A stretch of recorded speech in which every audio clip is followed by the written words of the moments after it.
देवर्षि नारद जी विचरण कर रहे थे कैलाश के समीप ही अलकनंदा थे।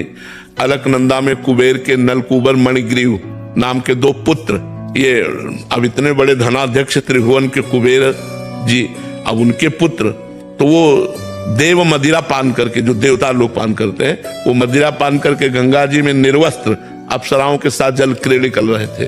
तो अप्सराओं ने देखा देवर्षि नारद जी, तो फौरन शर्मा कर बाहर निकली और वस्त्र आदि धारण करके प्रणाम किया।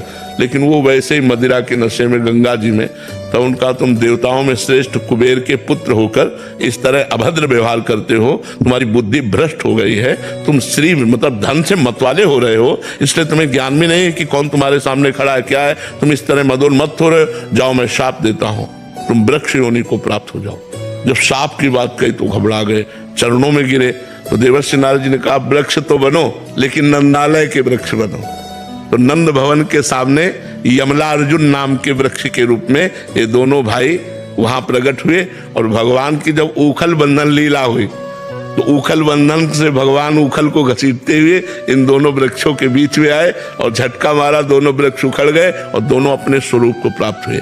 तो देखो कहाँ मदिरा पिए निर्वस्त्र गंगा जी में खड़े, और कहाँ देवर्षि की हम श्राप कहें या कृपा कहें, कृपा कहेंगे। साप रूप से कृपा देकर भगवत साक्षात्कार करवा दिया, श्री कृष्ण चंद्रजू का दर्शन और स्पर्श प्राप्त हुआ नलकूबर मणिग्रीव को, और पुनः अपने स्वरूप को प्राप्त हुए।